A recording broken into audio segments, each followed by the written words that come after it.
Good morning again. So glad that you're here on this first day of the week. Thank you, Henry, for leading us in those songs.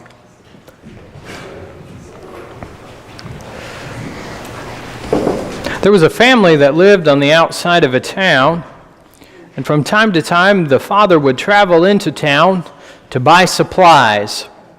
And when he would go, he would always say to his family, "Lord willing, I will return before tomorrow at sundown." But being an alcoholic, he would often stop in the tavern and not return for many days. And so one day after the father left, his young son asked his mother, "Why does Daddy always say, 'Lord willing, I will return before tomorrow at sundown,' but he never does?" And the mother said, "Well, I suppose the Lord is willing, but your daddy isn't." It's not really funny, is it? What happens when our will and God's will are not the same? God doesn't force His will upon us. If that were the case, everyone would be saved. And yet, when we do that which is opposed to God's will, we do so at our own peril, don't we? We invite trouble into our lives and bring problems that we would not otherwise know. As we continue our series on 7 detestable things, we're talking about those things, according to Proverbs chapter 6, verses 16 through 19, that are opposed to the will of God, and yet people do them.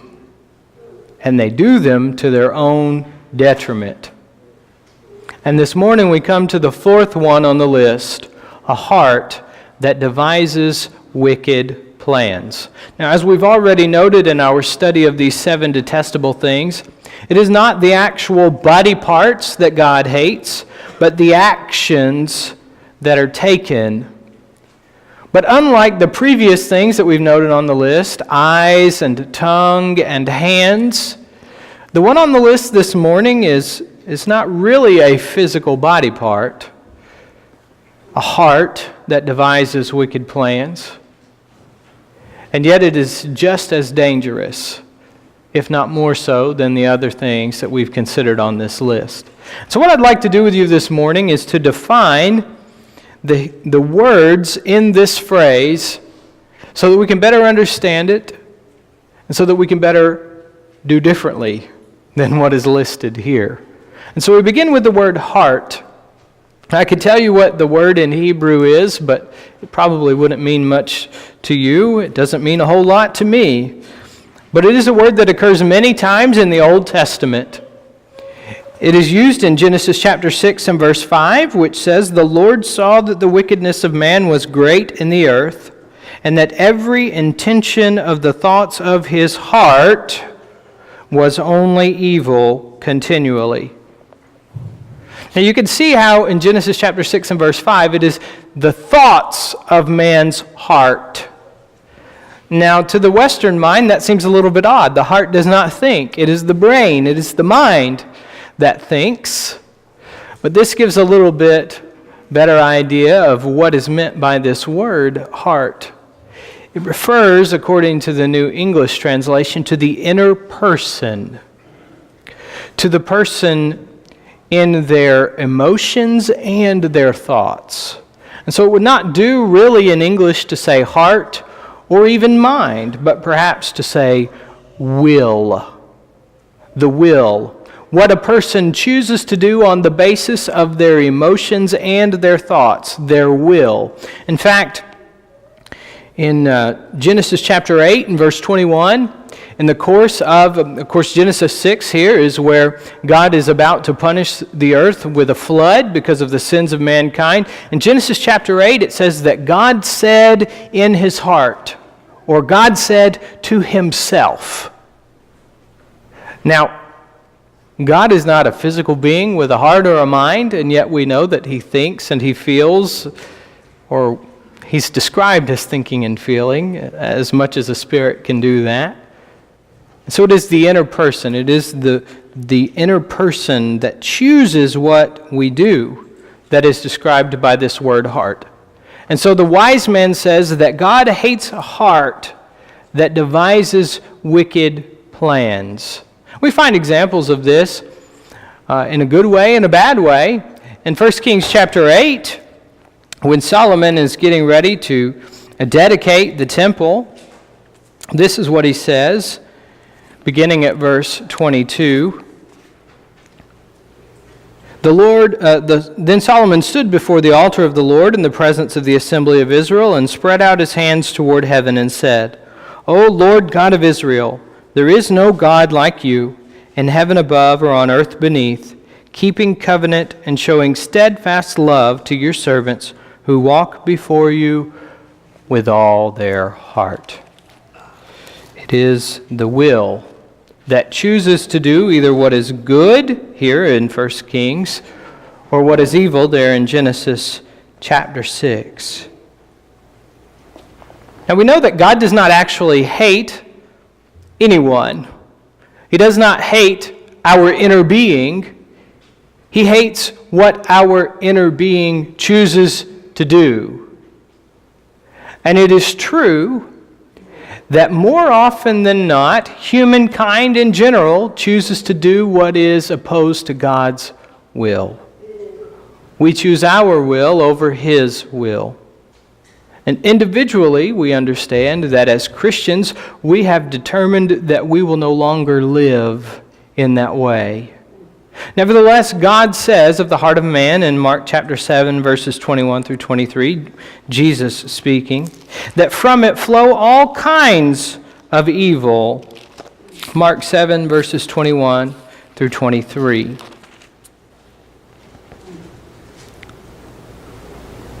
For from within, out of the heart of man come evil thoughts, sexual immorality, theft, murder, adultery, coveting, wickedness, deceit, sensuality, envy, slander, pride, foolishness. All these evil things come from within, and they defile a person. The heart. It's a fickle thing, isn't it, we say, in the Western culture? Sometimes we seem to be devoted to what we know is good and right. And other times we see ourselves doing something and say, why am I doing that? The wrong that I know is wrong. If God hates the heart that devises wicked plans, then we must guard our hearts. Now, how do we do that? How can a person control what they feel?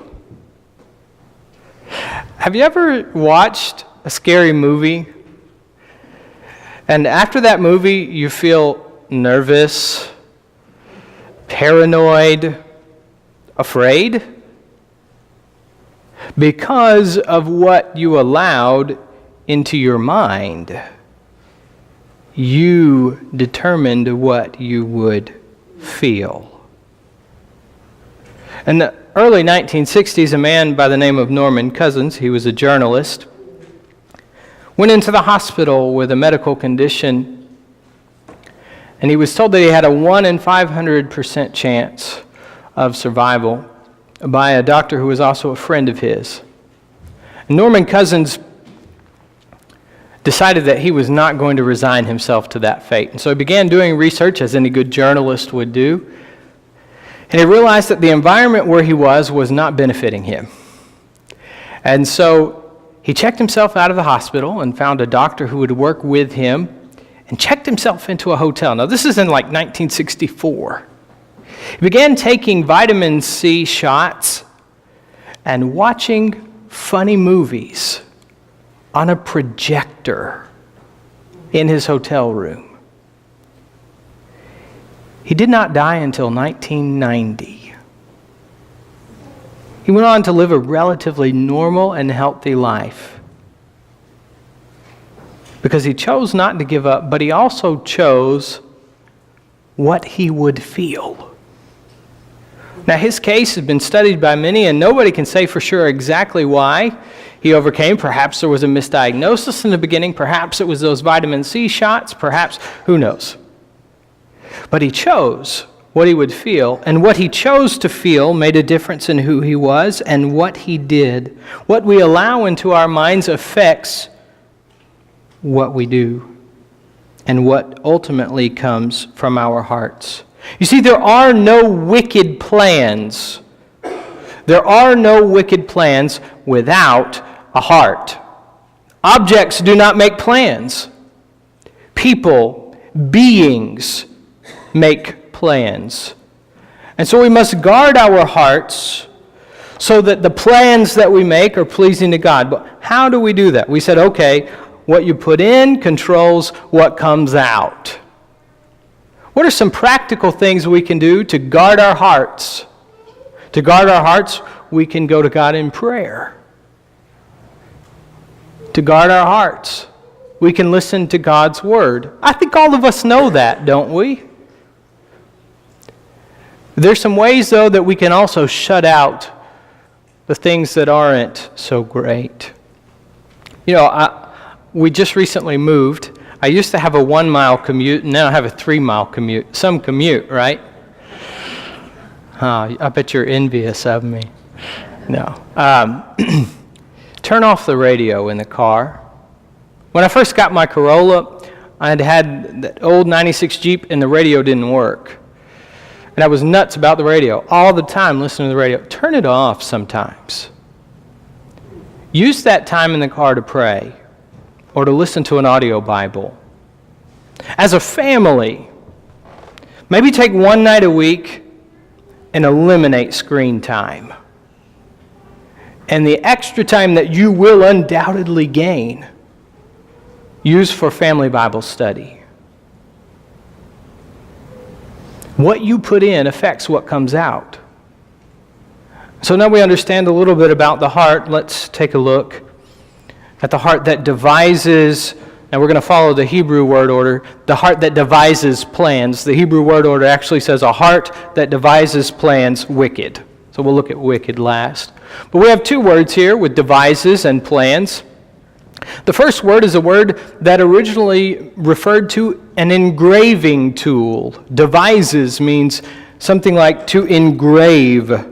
And so we might say in the modern mind, he etched out a plan. He devised a plan. He etched out a plan. The latter term, the word for plan in the Hebrew, is one that does not appear very frequently, but when it does, it appears almost always in an artistic or poetic setting. For example, what you have listed there on the screen in Exodus 35 and verse 33, God appointed Bezalel to render artistic things for the tabernacle. And he says in Exodus 35 and verse 33 that he would be responsible for every skilled craft. The word skilled is from the same word as devises, or as plans rather. And so that word refers to those things which do not come about by accident, but rather come about by attention to detail. And so the whole picture that we get is something like an Etch-a-Sketch. I don't know if you guys played with Etch-a-Sketch when you were a child, but I did. And the fun thing about the Etch-a-Sketch and the challenging thing about it is when you turn the knob and the line is drawn, it's there. If you want to erase it, you pretty much have to erase everything that you've done. Now you have a little bit of leeway, but not a lot.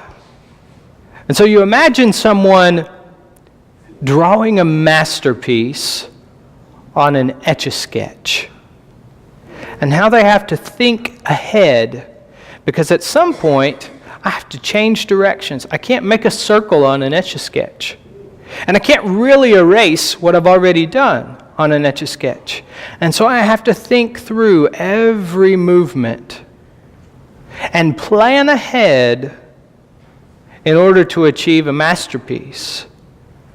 And that's the kind of image that is evoked by the phrase, the heart that devises plans, here in Proverbs chapter 6 and verse 18.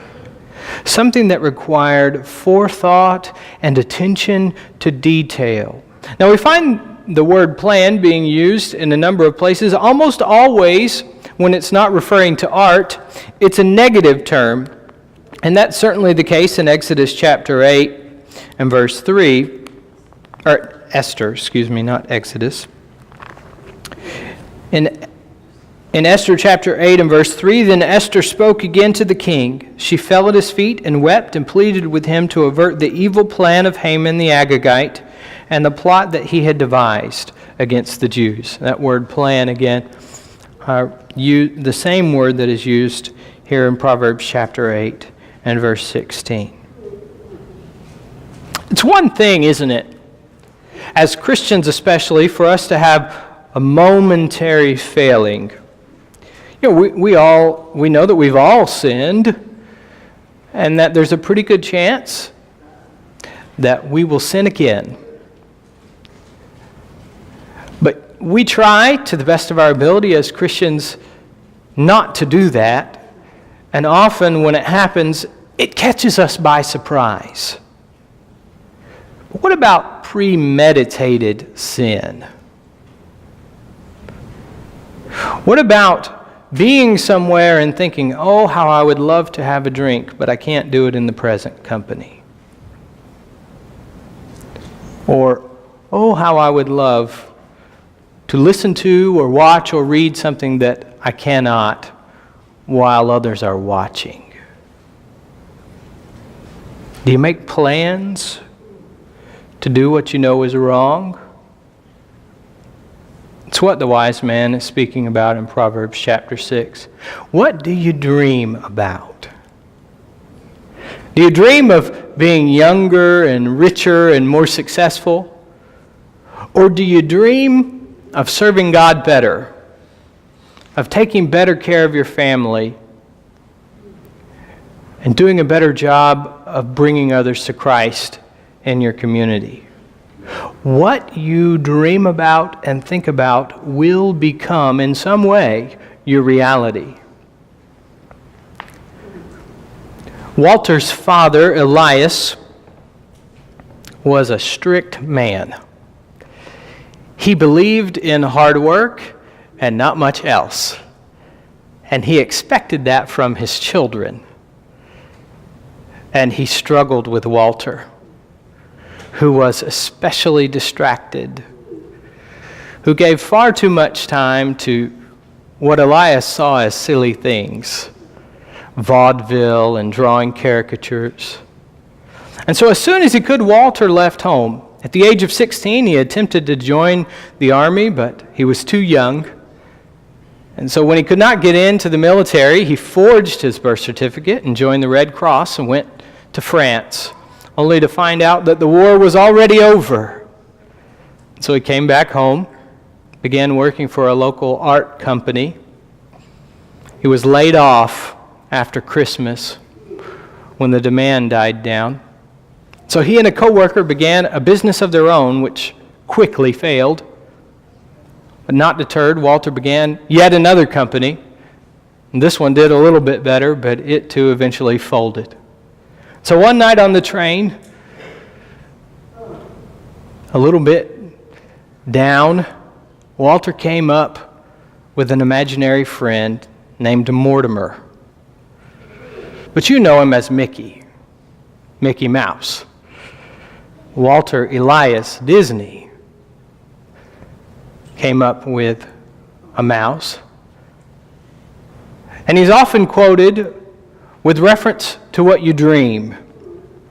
In one quote he says, all our dreams can come true if we have the courage to pursue them. Man has a great ability to accomplish what he has on his mind. And that ability can either serve for God's glory or to satisfy our own fallen will. And so the wise man says in Proverbs chapter 14, verse 22, this: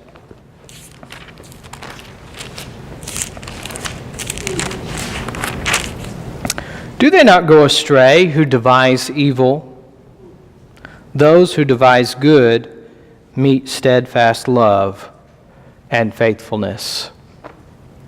God hates the heart that devises wicked plans. We've looked a little bit at the heart. We must guard it. Now we've looked at devising plans. All of us make plans. All of us have dreams.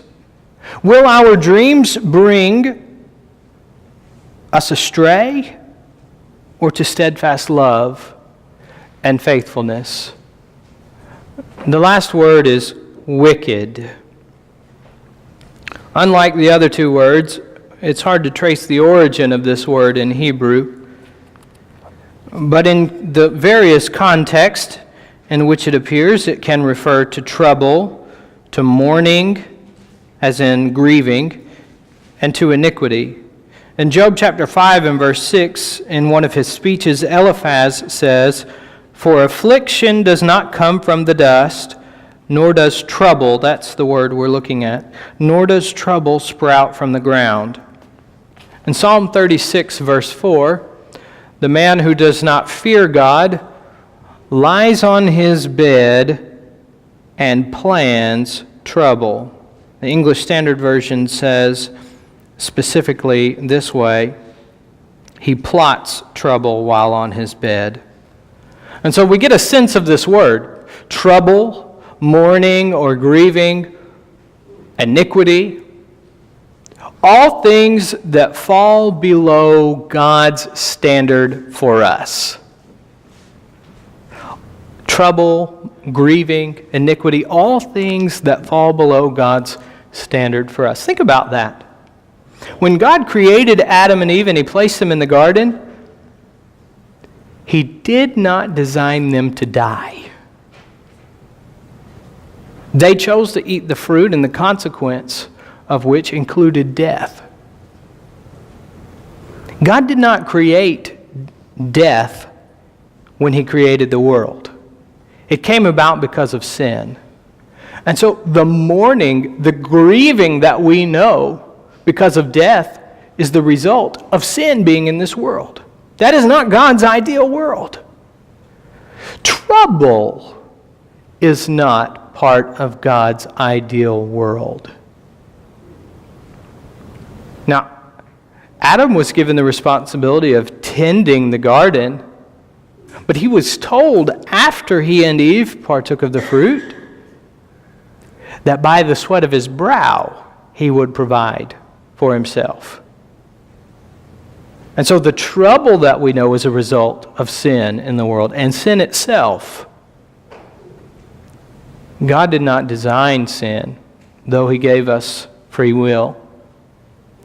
And yet, because of sin, because we have rebelled against God's will and His design, we know trouble, and we know sorrow, and we know grief. Now, that's not to say that the things that we experience are necessarily because of sins that we have committed. Jesus was a man without sin, and yet He knew great trouble and sorrow. Innocent children are born into this world of no fault of their own and no great pain and suffering because of the decisions that those around them make. And so it is not true to say that everything that we experience that is below God's ideal standard is a result of our own actions, but it is a result of sinful, wicked actions that this world is that way.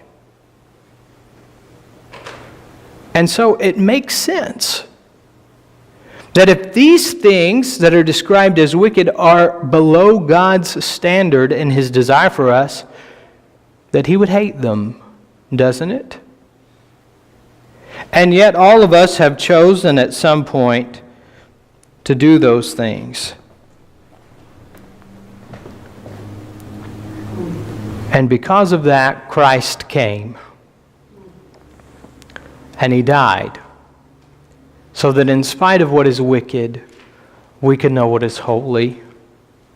That in spite of what is wicked, we can know true life in Him, taking the ultimate burden and consequences of our wickedness upon Himself.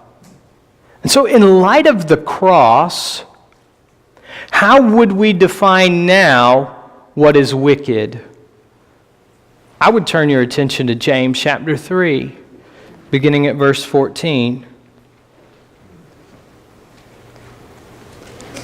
The definition, of course, is still anything that is not within God's will. But notice the way that the brother of the Lord puts it.